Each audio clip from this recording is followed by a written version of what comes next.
Hi everybody, Richard again here from Electric Classic Cars, and in this week's episode we're going to put the all-electric 4x4 VW Syncro camper through its paces. Let's get into it.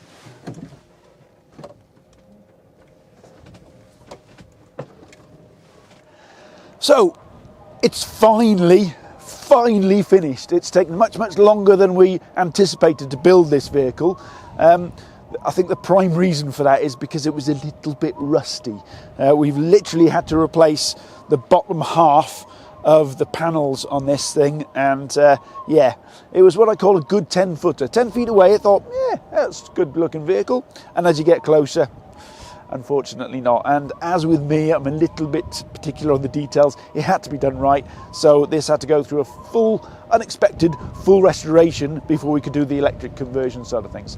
So I brought it up to the middle of nowhere in Wales onto a mountaintop with a wind farm on. Now, why a wind farm, I hear you ask? Well, that's kind of the link to the owner, if you like, because the owner of this bus is Dale Vince, the CEO of Ecotricity, one of the largest renewable energy suppliers in the UK, and it's places like this where he gets his electricity from and supplies it to people like us. So there it is, the VW Syncro is finally finished, and normally I come up here in a Land Rover Defender, so I'm interested to find out how the 4x4 system on this copes with the Welsh terrain.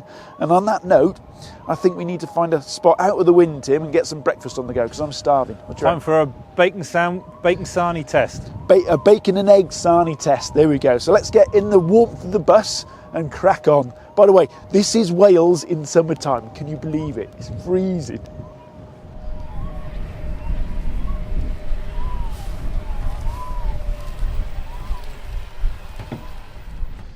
Now, as well as the restoration on this bus, we've also done a little bit of upgrading, if you like, on the drivetrain. So what I mean by that is to improve the off-roadability, if that is a word. I don't know, I've invented it. We've shod some big BF Goodrich tyres on, which are my go-to tyres for anything off-road, quite frankly. So we've got the all-terrain BF Goodrich tyres on. And also, we've done a suspension lift on it. So the suspension is now, I think it's like, is it 2 or 5? I can't remember what I've got now, but it's definitely helping on these big ruts, that's for sure. Whoa. As we get a little bit on a slope here. Yeah, so the suspension is raised, and in rutty conditions like this, that helps a lot. Surprisingly capable off-road, actually. It's doing really well, isn't it? I'm really impressed with it. I mean, in the Land Rover, I have to be very careful of this bit here. I'm being a bit careful in the bus, but it's just taking it in its stride.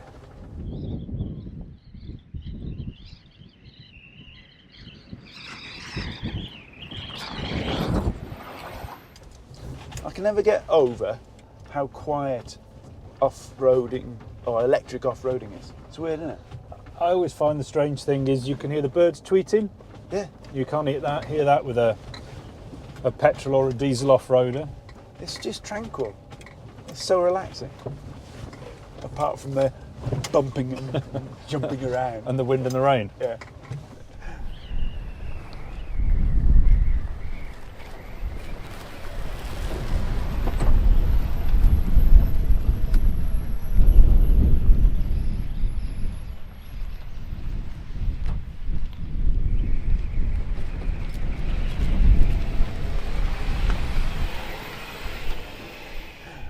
Now this is now we're through the ruts. This is another obstacle that is always a challenge to keep an eye on, and that's going over a ridgeline like this. Oh, that's steep.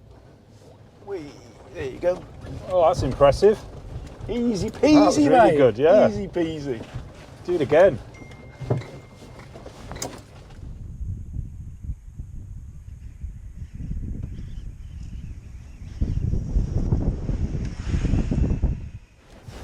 Now, of course, the other great thing about off-roading with electric vehicles is the regen.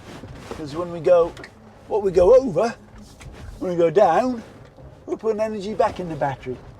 And if it was petrol or diesel, you wouldn't be putting fuel back in the fuel tank right now as we go down this hill, would you? And it controls the descent nicely as well. What do you reckon about this spot for a bit of camping stop and bacon and egg?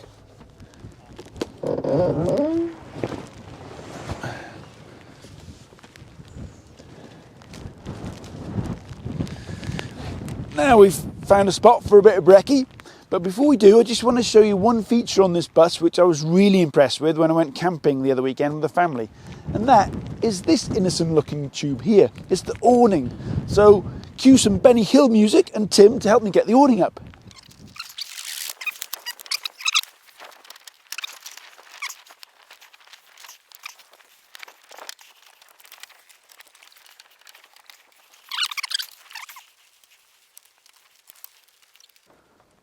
Got it? Yep. Ta-da! Stop the clock. There we go. That was easy, wasn't it? Even two idiots like me and Tim can get it up, which is one reason why I like this awning. But the other is this bit here. Like most awnings have a post that comes down here and you have to peg it in, and you can do that with this. But the fact that it's got a diagonal that locks into here is fantastic, because last weekend we were in, it wasn't great weather, was it, last weekend? When No, a bit stormy. And the weather and the wind was quite bad. But this, because it locks in here, was fantastic. So anybody that's interested in this awning, it is a Fiamma, Fiamma F35 Pro. I don't know if they make it anymore, but I definitely would recommend it, because it's so easy to put up, and also it started raining, Tim, so you better come out and get underneath the awning now, or better still, get my bacon butties on. Now, I'm not going to go into too much detail on the electric conversion of this, because that's in previous episodes that we've done. But in short, for those that haven't watched those, it's got a 90 kilowatt hour battery pack in, and that's primarily underneath where Tim's sitting there, and underneath my seat here, which is also the rock and roll bed, and also underneath the back panel here, which is just underneath where the back bed section is as well. So 90 kilowatt hour battery pack. We've got a Sonic 120 kilowatt motor in the back as well, attached to the original gearbox, which means we can use the original 4x4 fantastic Syncro off-road capability drivetrain. And we've got CCS on it as well, really important for a big battery pack and long journeys. So CCS on the back, I think it's maximum 150 kilowatt CCS system. And that is the electric system. So what I want to concentrate on today, because we've not shown you yet, is the rest of it, the camping system, if you like. So we'll start by the fact that we've got solar panels on the roof. And those solar panels are not charging up the big battery pack, because anybody that's done the maths on that will know that's a silly idea, because you can't get enough solar panels to make any dent, if you like, on charging up the big battery pack. Those solar panels are just topping up the 12 volt system. But all the electric cooking stuff in here is driven off the 400 volt battery pack. So there's a DC to AC converter in this bus, which is driving the fridge, the sockets, the induction hobs, and the water pump, and everything else in this. There's no gas whatsoever. It's all driven off the electric. So let me show you how that works. So this is the camper control system, and this essentially allows us to put it into camp mode, switch things like the fridge and the pumps and the hobs on. And the hobs, as I say, are electric induction hobs, because Dale Vince, the owner, was pretty adamant he didn't want any fossil fuels like gas for cooking. He wanted to be able to have electricity, and in particular renewable electricity, driving this bus and any cooking in it. So I'm going to put it into camp mode here now. So that's put it into camp mode. I'm also going to fire up the DC to AC converters, so the hobs now come on. And I'm going to put the pump on as well, so the fridge is now on as well. So on that note, I think it's time for Tim to start cooking. I'll get the pan out. Get your pinny out, mate. 2 burgers, please, 2 milky coffees, and a Mars bar. Certainly, love. Do you want brown or red sauce on your burgers? Always brown, mate, always brown.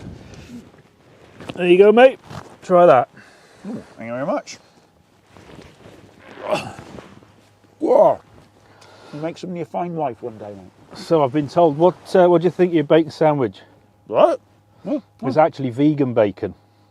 Is it? Yeah, vegan bacon. I thought I'd give you a try, see if you could tell the difference. Well, I can looking at it, but I can't tasting it. Tastes all right, doesn't it? Oh, that's all right. Yeah, cool. And then find the cooking.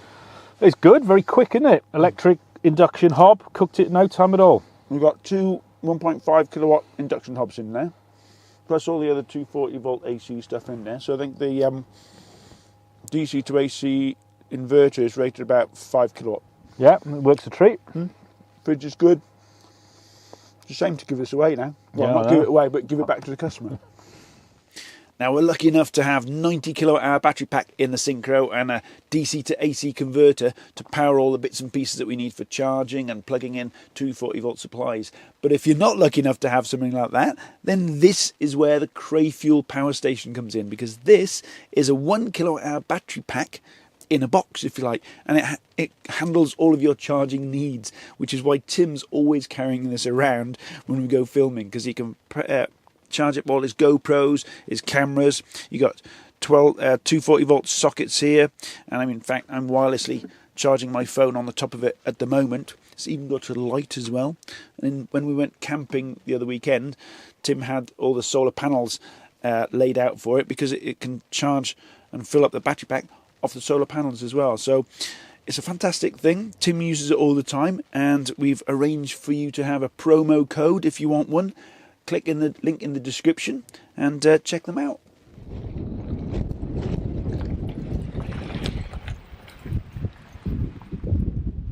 I tell you what, at low speeds, this power steering is a godsend. I wouldn't like to drive this without power steering. It's really capable off-road, this, isn't it, for a camper? It's amazing.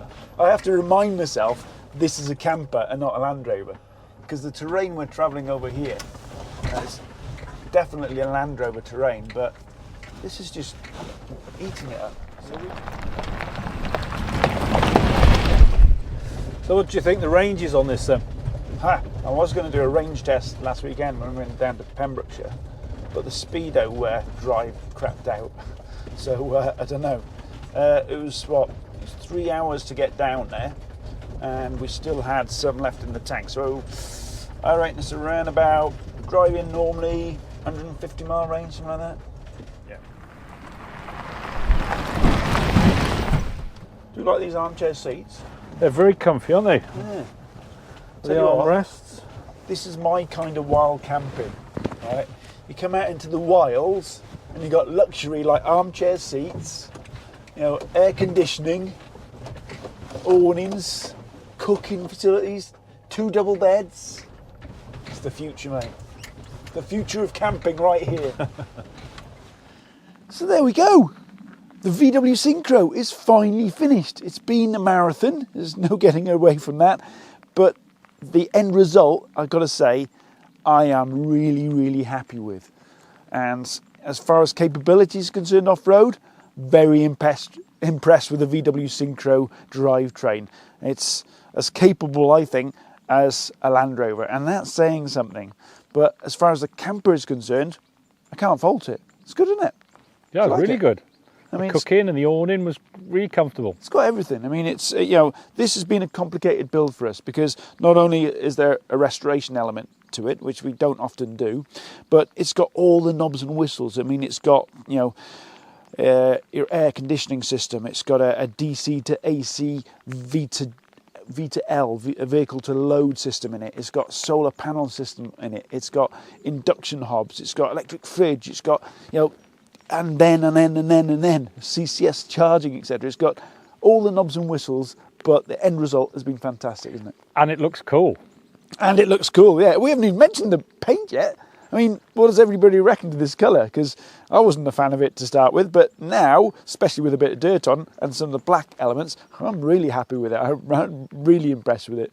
But the only downside, I must admit, is the fact that now we have to hand it over to the customer, because I would really love to keep this another few months. But can you see yourself building one of these one day, do you think? Yeah, oh definitely. Yeah. If I had one, if I'm honest, I would have the crew cab version and put a tent box on the back, because then I can use it as a pickup truck. It would be 4-wheel drive, and when I do want to go camping, I can have a tent box on the back. But that's just me. You'd have it Interesting. like this, wouldn't you? I'd have it like that, yeah. Yeah. So there you go. Questions below. What do you think of this bus? Do you think this is the ideal camper? It's got everything. You know, 4-wheel drive. It's got a decent amount of power. It's got a, you know, big battery pack, CCS charging. You know, it's got all the knobs and whistles. Name another camper that we could electrify would be more perfect than this. And on that note, I hope you enjoyed this episode and this build, and we'll see you on the next one.